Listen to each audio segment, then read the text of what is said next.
Pressure কুকারে কি ভাত রান্না করা যায়, করলেও সেটা কি ঝুরঝুরোই হয়, সেটা কি স্বাস্থ্যকর নাকি অস্বাস্থ্যকর, সেই সম্পর্কে বিস্তারিত আজকের ছোট্ট একটা মিনি ব্লগে থাকবে। প্রেসার কুকারে রান্না করার জন্য আমি পরিমাণ মতো জলটা আগে একটু ফুটিয়ে নেব, তারপরে তার মধ্যে চালটা ছেড়ে দেবো। তো জলটা গরম হতে হতে আমি একটু বাচ্চাকে খাইয়ে নেব।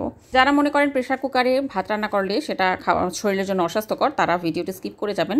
আসলে আমার এই ভিডিওটি শুধুমাত্র তাদের জন্য যাদের শহরের বাড়িতে একা থেকে বাচ্চা সামলাতে হয় এবং পুরো সংসার নিজের একার হাতে ম্যানেজ করতে হয়, তারপরেও তারা ফেসবুকে বা অন্য কোথাও জব করে থাকেন, ব্যস্ত থাকেন সারাদিন।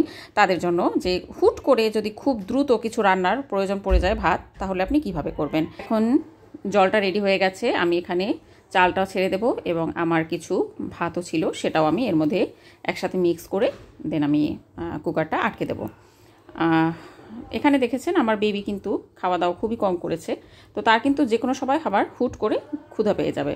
তো ভাতটা আমি ইচ্ছে করলে পাতিলেও রান্না করতে পারতাম, বাট জাস্ট আমার বাচ্চার জন্য যে যদি তার হুট করে ক্ষুধা লেগে যায়, তাহলে আমি তাকে ভাতটা যদি রেডি থাকে তার সাথে আমি ডিম ভাজা বা আলু ভাজা যা কিছু একটা হোক আমি আবার একটু খাওয়াতে পারবো। তো সবসময় আমাদের মতো মায়েদেরকে রেডি থাকতে হয় যে বাচ্চারা যখন খায় না, যে বাচ্চারা খাওয়া দাওয়া করে না, তাদের জন্য আমাদেরকে 100% চেষ্টা চালিয়ে যেতে হয় কোনটার পরে কোনটা খাবে সেটা রেডি করে রাখা। এটা সব মায়েরাই জানেন।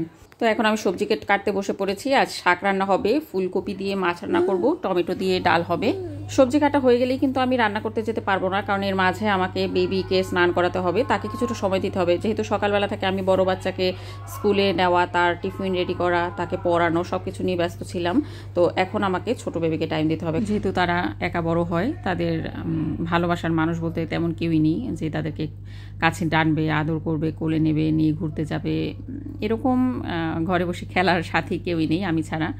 দুই ভাইও একসাথে বেশিক্ষণ খেলে না, কারণ তাদের মধ্যে ঝগড়া বেঁধে যাবে। সো দুজনকে আলাদা আলাদাভাবে আমাকেই সময় দিতে হবে। তো আমার মাঝে মাঝে মনে হয় 24 ঘন্টা না, আমাকে যদি একদিনে 50 ঘন্টা হতো তাহলেও হয়তো আসলে আমার জন্য এনাফ হতো না। দেখুন স্নানের জন্য ভীষণভাবে তার জন্য মানে স্নান করতে গেলে তার অনেক বায়না, কীভাবে স্নান করবে।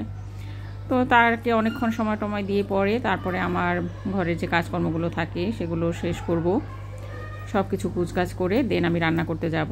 তো এই ফাঁকে কিন্তু বাচ্চার কিন্তু আবার ক্ষুধা লেগে যায়। তো সেই সময় কি করা যায়, তো এই জন্যই আমি কুকারে ভাতটা রান্না করে রেখেছি। যদিও এটা আমি প্রতিদিন করি না, যেদিন আমার সময় একদমই বুঝি যে আমি আজকে পারবো না, সেদিন আমি এইভাবে একটু করে রাখি। সব কিছুর ফাঁকে কিন্তু আবার ফেসবুকেও সময় দিতে হবে। আর এখানে আমার এত ভালো শুভাকাঙ্ক্ষী এবং আমার বন্ধুরা আছেন, তাদের সাথে সময় কাটাতে আমার খুবই ভালো লাগে, যাদের সাথে আমি আমার অনেক মনের কথা শেয়ার করতে পারি, আমার নিজেকে একা লাগে না। সত্যি বলতে আমি খুব কম মানুষের সাথে মিশি, খুব কম মানুষের সাথে আমার যোগাযোগ আছে, কারণ আমি দুচোখা মানুষ খুব কম পছন্দ করি।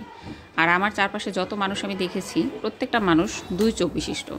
তারা একই ফ্যামিলির এক একজনকে এক এক রকম চোখে দেখে। সো আমি তাদের কাছ থেকে নিজেকে দূরে সরিয়ে রাখতে পছন্দ করি। আমার এই বয়সে আমি যে পরিমাণে স্বার্থলোভী, স্বার্থান্বেষী মানুষের খপ্পরে পড়েছি, তাদের সাথে তাদের জন্য আমার জীবনের সময় নষ্ট করেছি, ততটা হয়তো কিছু মানুষ কয়েক জন্মেও কাটাতে পারবে না। যাই হোক, ভাতটা আপনাদের সাথে শেয়ার করেই দেখলাম। ভাতটা অনেক আগেই হয়ে গিয়েছিল, আমি কিন্তু অফ করে রেখেছি। ভাতটা কিন্তু একদমই পারফেক্ট আছে, এটাকে এখন ঢেলে রেখে দিলে একদমই ঝুরঝুরে হয়ে যাবে। তো কেমন লাগলো আপনাদের ভিডিওটা জানাবেন।